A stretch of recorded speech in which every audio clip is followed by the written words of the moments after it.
Thank you very much for inviting me.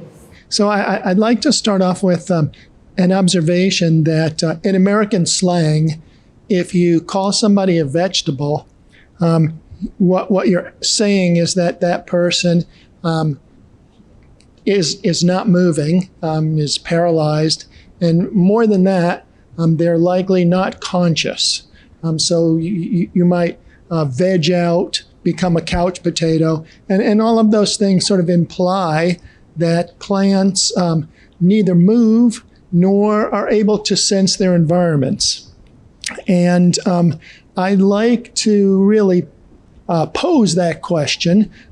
Are plants capable of sensing their environments? And I hope by the end of the talk that I convince you that in fact they are, and that they respond to all sorts of environmental cues. I don't know exactly why this idea has been very contentious. We've known for a long time that plants are very sensitive to their light environments. So if any of you have grown houseplants and you put them near the window, they will very quickly grow towards the source of light. If you grow plants out in the open like this, they won't get very tall, but they'll often get bushier.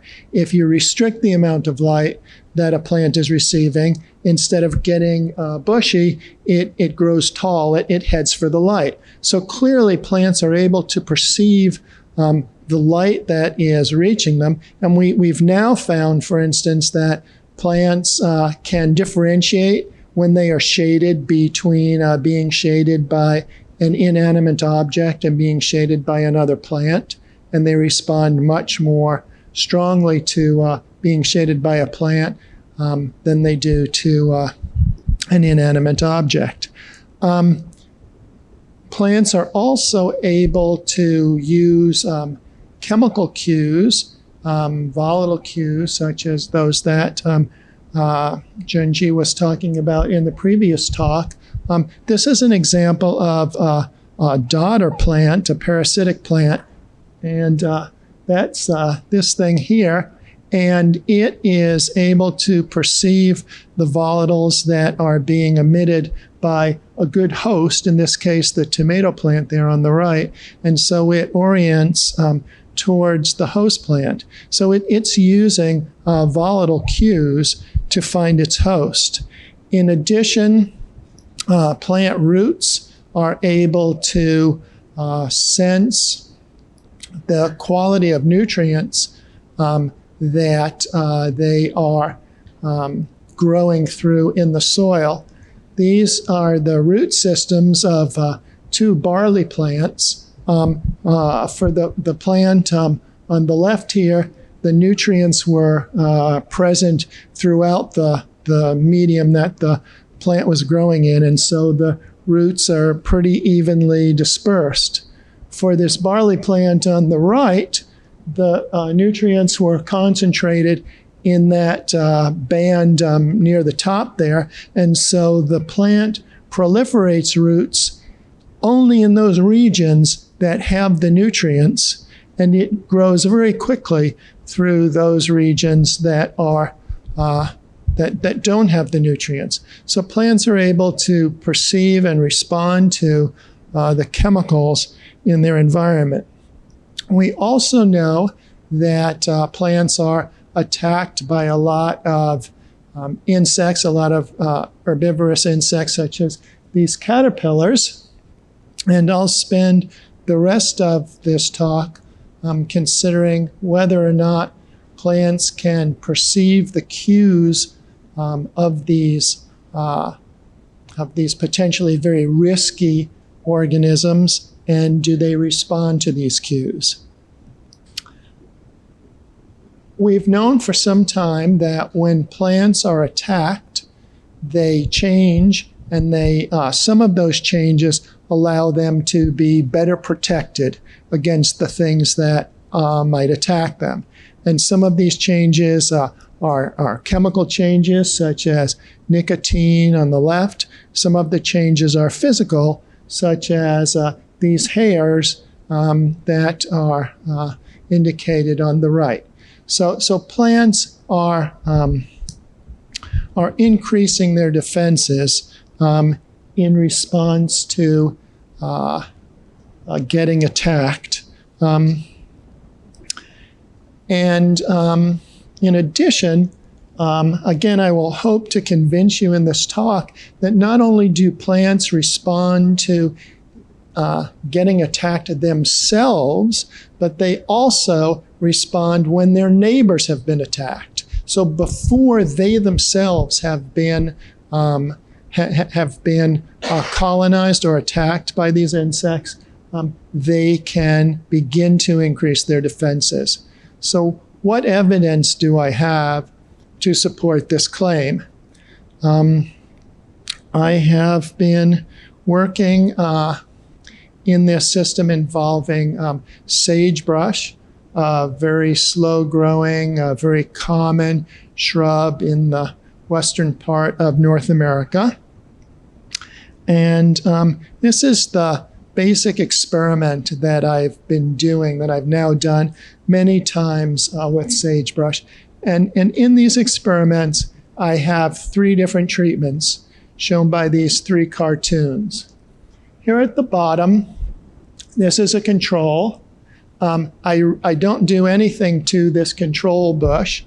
And at the end of the season, I count up how much damage this assay branch has received.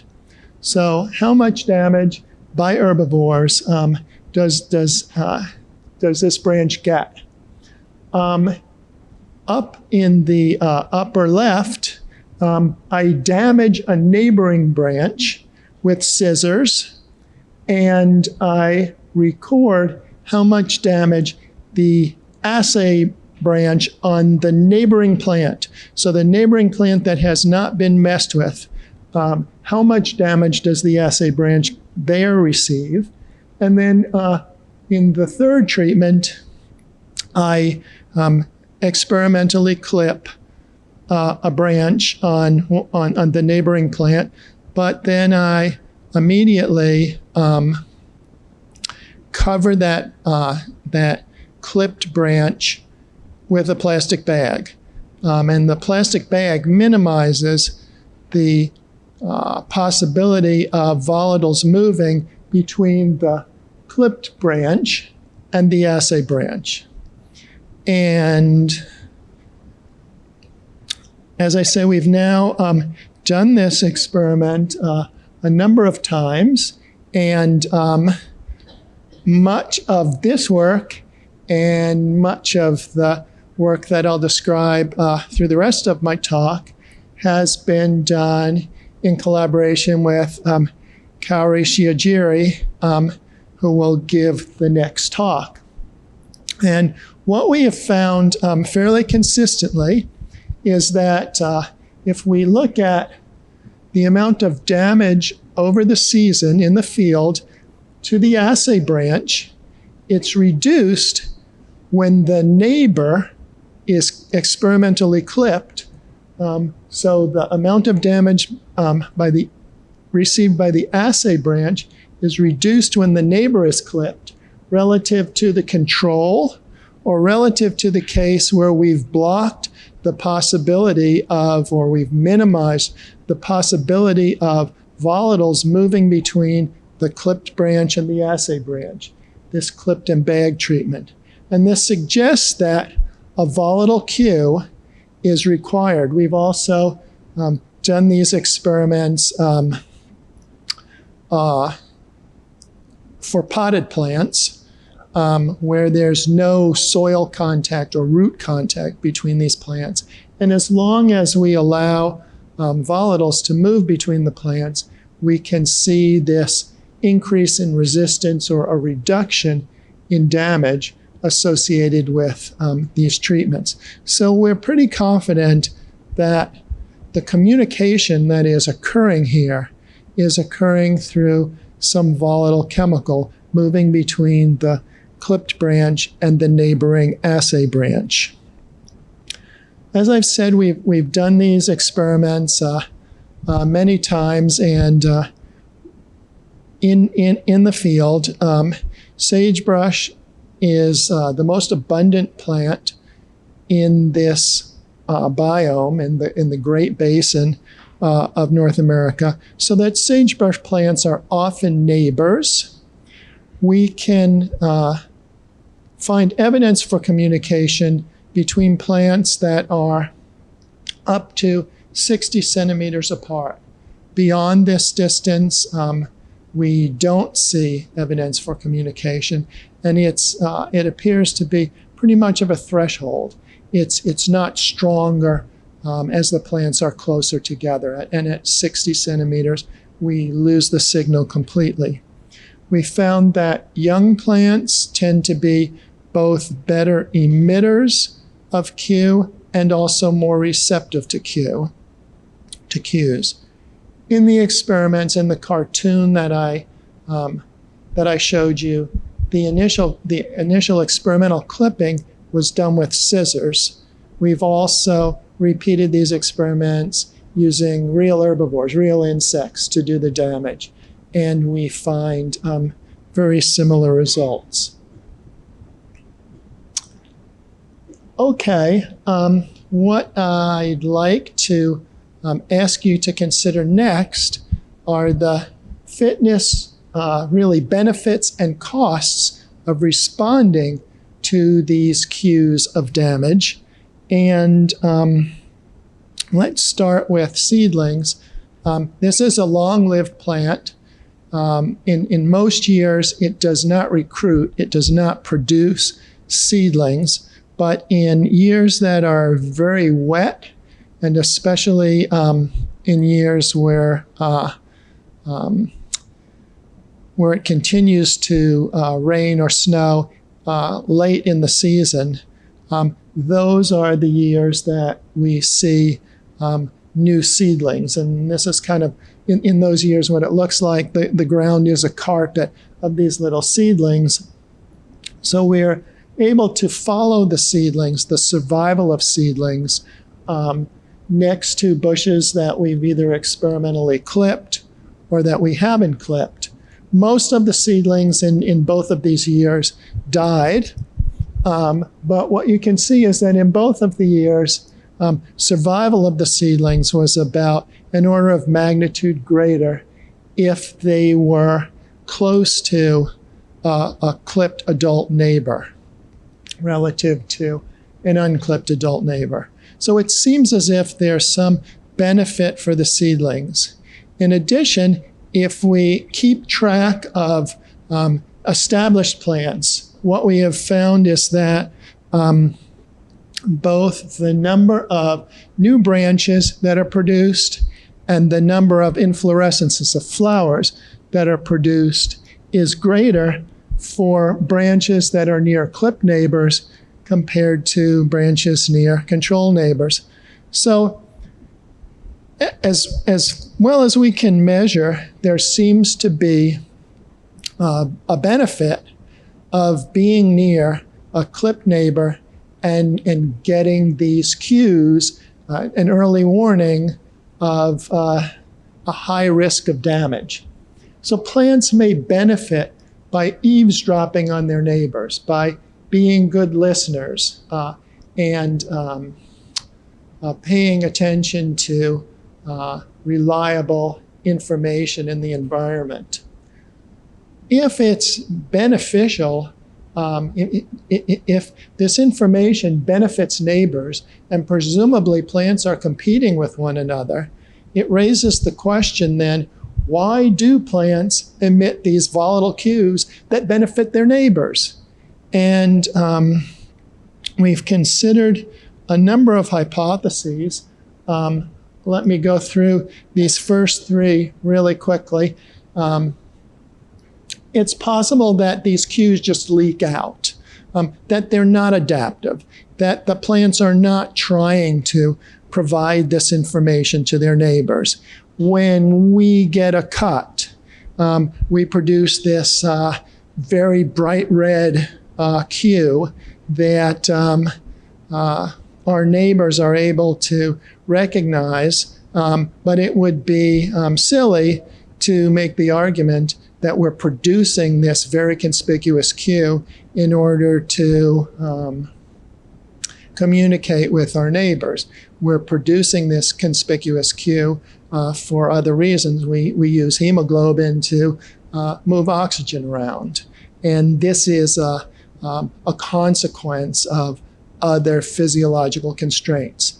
And it might well be that these volatile chemicals that are produced when plants are wounded are not an adaptation, but are the consequence of other sorts of physiological constraints. And I don't really know how to address that hypothesis, but it seems like one that we ought to keep in mind. The second possibility is that these cues may repel herbivores, and I have no written down because this has, I've not seen evidence of this. In the last year or so, I've started to do a lot of work with a new herbivore, a beetle species, and in fact, it is repelled by these volatiles. So this can occur some of the time. Junji just described cues that attract parasitoid wasps, and there are many systems for which this has been carefully documented. In our sagebrush system, we have not found evidence that these cues are attractive to predators or parasitoids. Another possibility is that these volatile cues may allow plants to coordinate their own systemic defenses. When we get an infection on one part of our body, one finger, we produce white blood cells. These white blood cells move through our vascular system, and we are better defended against that infection systemically. And plants can do this to some extent as well, but they are not very good at it. The vascular connections between plants are not always active, especially for plants that are growing in arid environments, such as the sagebrush that we've worked on. And so plants are not particularly good at coordinating their resistance systems using vascular means. They do a better job of this using volatiles. And let me describe this experiment to you. It's a very similar design to the one involving communication between neighbors. In this case, I'm setting this up just using individual plants. So once again, we've measured the amount of damage over a season on an assay branch. And this is a control, so nothing was done to this particular plant. We've got a clip treatment where we've experimentally clipped the leaves of one branch, and then we measured the damage on the assay branch. So here there's the possibility for vascular communication between the clipped branch and the assay branch, because they're connected. And there's also the possibility of volatile communication between the two. We have a clipped and bag treatment where immediately after clipping that branch with scissors, we've enclosed it in a plastic bag, which allows vascular communication between the two, but minimizes volatile communication, since the plastic bag prevents the volatiles from moving between the branches. And as you can see, only the clip treatment had reduced levels of damage to the assay branch. So only where the volatile communication was possible was the plant able to mount a systemic, a whole plant defense against herbivores. Where the vascular communication was possible, damage to the assay branch was pretty high, was as high as the control. So one advantage to emitting these volatile chemicals may be that it allows the plant to coordinate its own internal defenses.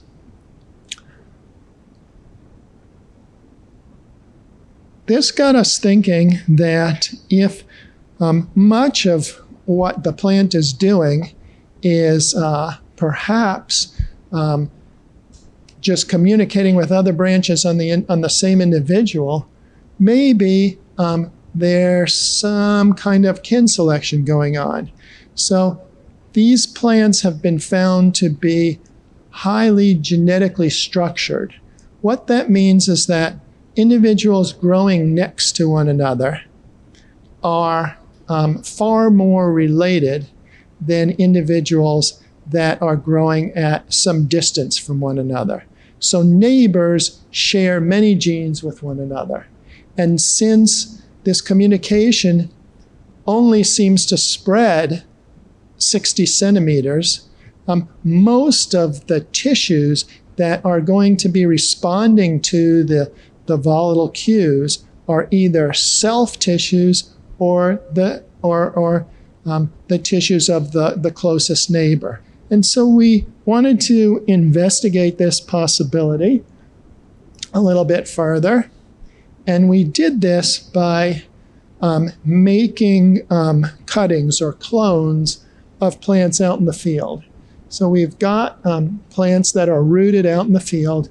We make clones of those, take them back to the greenhouse in Davis, grow them up, and then we've brought them back out to the field and put them near either the same individual that we took the cutting from, and we call this self, or a different individual, we call that non-self. And we're interested in comparing how well they communicate with tissues that are genetically identical versus tissues that are genetically different.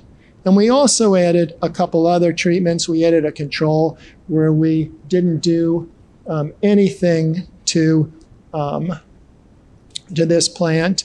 And we also added another treatment where we actually clipped the assay plant. And I should have told you, I know this is the most confusing of the experiments I'll describe, that in every case, the plant that stayed in the ground is the assay plant, is the plant that we measured at the end of the season. And we used the potted plants, whether they are genetically similar or genetically different, just as a source of information, a source of cue. Okay, here's what we found when we did that.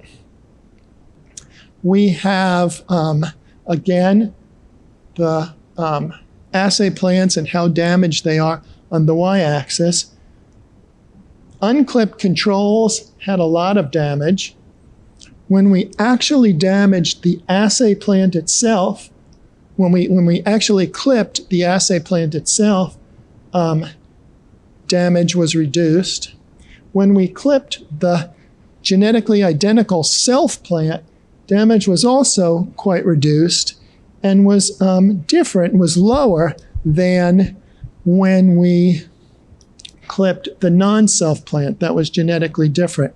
So plants, and this is really the most interesting of the comparisons, plants that are receiving cues from tissue that's genetically identical to themselves respond more effectively than when they are receiving cues from an individual that is genetically different. And this provides the possibility of kin selection. And so we got thinking about this some more, and we wondered whether plants might be able to communicate more effectively with individuals that were more closely related. but there are all these plants out in the meadow. How do you know which ones are more closely related to which other ones?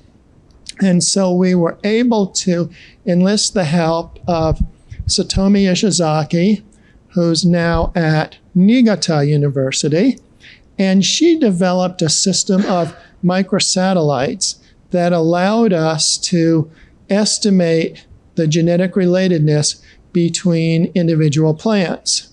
And so we started moving around the volatiles between plants of different relatedness. And we've done a series of different experimental setups to evaluate this. I'll just kind of describe one to you, where we've moved volatiles from a distant relative or volatiles from a close relative.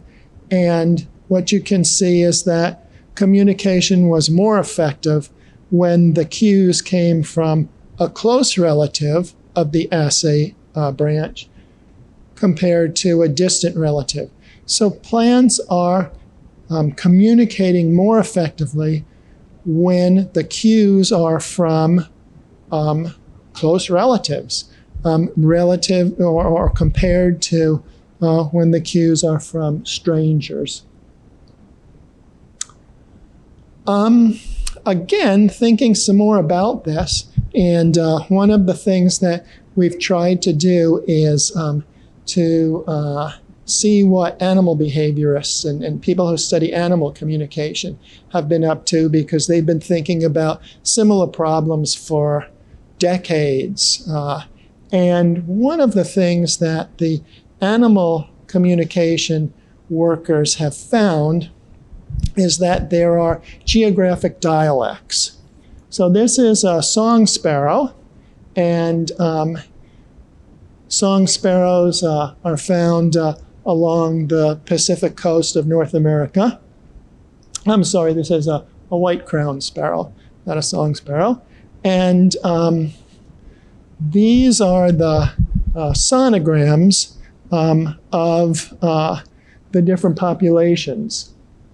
And this is just a sort of representation of what their sounds, what their calls are like.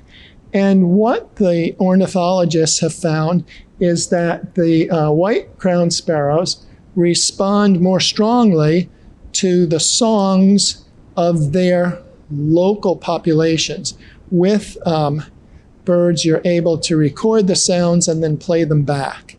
And the birds responded most strongly to their local dialects. And so this seemed kind of cool.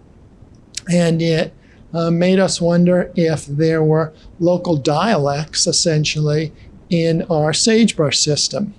And so we were able to move plants around. And more recently, we have figured out that we can leave the plants where they are and just move the volatiles around in balloons, essentially. And we have found, with a smaller sample size and less elegantly than the bird people can do, but we have found that plants respond most effectively to cues that are local cues relative to cues that are foreign cues. So there's some evidence of geographic dialects in this plant communication as well.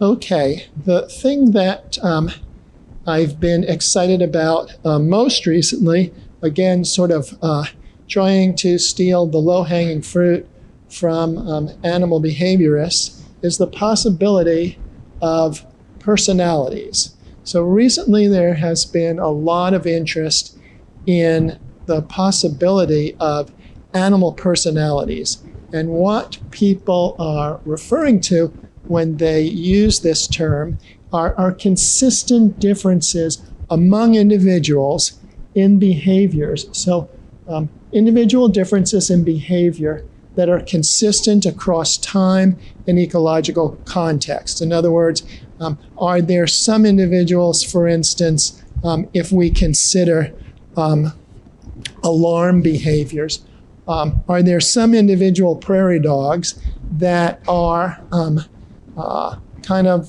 frightened of everything, that will respond very quickly to the alarm calls of their neighbors? And perhaps there are other individuals that are much less responsive, that they're the daredevils. They don't really care. Similarly, are there some individuals that everybody pays attention, all the other prairie dogs pay attention to the calls of that individual. That individual is particularly reliable. And then perhaps certain individuals who might cry wolf. And it doesn't matter if that individual, or it matters less if that individual gives the alarm call. And people have found these kinds of consistent differences among individuals of things like prairie dogs. And so the last couple of years, we have been very interested in seeing whether there are these sagebrush personalities. Do some individual bushes consistently respond differently than others, either as emitters of cues or responders of cues? And I won't show you the data, in part because I don't really know how to analyze it, and so I haven't done that yet. But it does, the impression that we get is that it seems quite clear that there are some individuals that are consistently, year in and year out, better at responding to their neighbors, or more likely to respond to their neighbors than other individuals. And similarly, that there are consistent differences in the effectiveness of the alarms of certain individuals. And this is something that I am interested in pursuing in the next year or so. So in conclusion, I hope I have convinced you that plants are in fact not these unconscious, unresponsive blobs that just kind of sit out there in the environment, but in fact, plants are quite sensitive to environmental information, and that they respond when they perceive this information. I've been especially interested about plant responses to herbivory, and again, I hope I've convinced you that plants are able to perceive volatile cues of their neighbors about their risk of being attacked. So communication happens, but it's not random. Communication is more effective among self or genetically identical tissues and among kin. And finally, there seems to be evidence that individuals have consistent personalities. And with that, I thank you for listening, and I'll be glad to answer questions if there's time.